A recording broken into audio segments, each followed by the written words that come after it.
Hello, boys and girls. Another week of distance learning is in the books and a few more to go. So today I want to change it up a little bit. I just wanted to share a story with you today. It's one of my students' favorite books that we read in class, and we have lots of discussion about it. For you second graders, you may recognize the illustration style that's used in this book.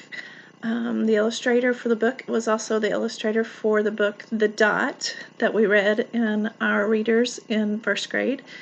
And it kind of makes me a little sad because with us being out for the stay safe at home practice for the COVID virus, it makes my first graders this year, it means that we missed that, reading that story. And it's always a fun story, especially for people and kiddos who feel like they are not talented and they can't draw.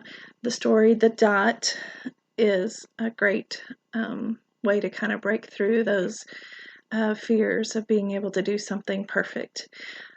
So I encourage my first graders, or all of our first graders, maybe later this week or next week, that you can go online and see if you can find the story The Dot, and see if you can make some comparisons in the illustrations, but also think about what the story is about and maybe how you feel about yourself, and maybe making your own picture and signing your own picture. Well, today's story is I Am Love, and it is by Susan Verde and illustrated by Peter H. Reynolds. And I know some of the boys are going to think, oh, a book about love, but it's really more than that. It's a book about love, compassion. It's about feelings, and the things that we can do for ourselves and also the things that we can do for others. So we're going to get started here.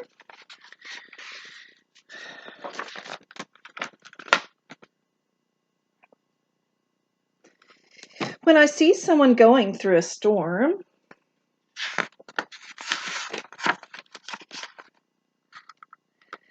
of hurt and unfairness, of anger and sadness, when the sun disappears and the skies grow dark,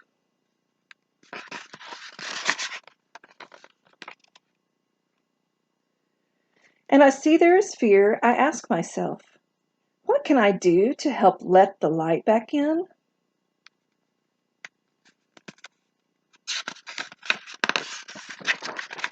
I put my hands on my heart and I listen, and that is where I find the answer. I have compassion. I act with tenderness. I am love. I can listen and not say a word. I can be there. Love is being present. I can hug and hold and say, everything will be all right. Love is comfort. I can speak softly and choose my words and actions carefully. Love is gentle. I can give thanks for all I have and am able to share. Love is gratitude. I can keep my mind and body safe and healthy. Love is taking care of me.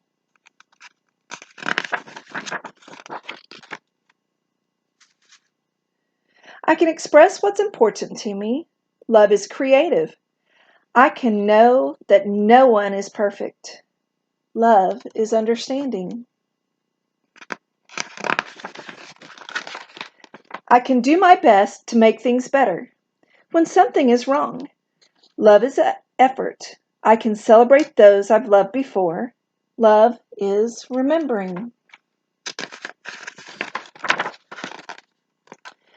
I can find goodness in a kind word, a helping hand, or a shared smile. Love is tiny gestures. I can breathe in the air that the whole world shares and know all creatures are made from the very same stardust. Love is connection.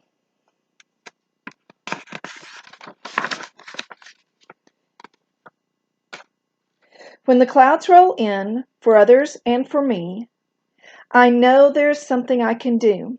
I can let my heart lead the way. I am love.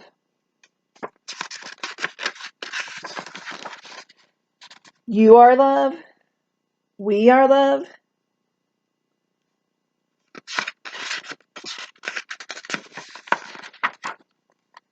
And with love, we will weather the storm and light up the sky together. Love is everywhere. It's inside of us. It's all around us. There are so many ways we can share it, we can express it, but sometimes things in life happen that make us afraid or a little sad or frightened or helpless, and our ability to love other people and love ourselves kind of gets lost.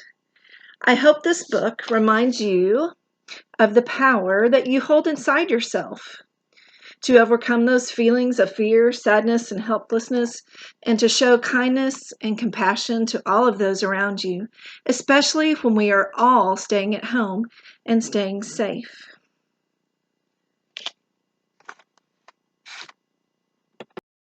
So to expand on last week's lesson on mindfulness, where we talked about using our superhero skills to slow down and release stress, my daughter's going to help us today.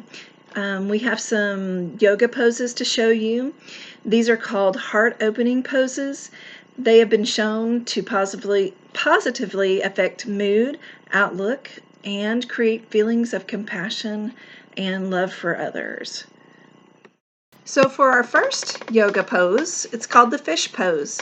Lie down on your back, keep your legs straight and strong. Prop yourself up on your elbows with your palms on the floor and lift your chest and belly toward the sky, letting the top of your head rest gently on the floor or as close to the floor as you can. Feel your heart open as you breathe slowly through your nose into your heart space and your belly. Then tuck your chin and lower gently back down to the ground. If this feels too intense or hard, you can put a towel or a sweatshirt or a blanket and roll it and place it under the shoulder blades while lying on your back. Arms resting back on the floor, palms facing up now.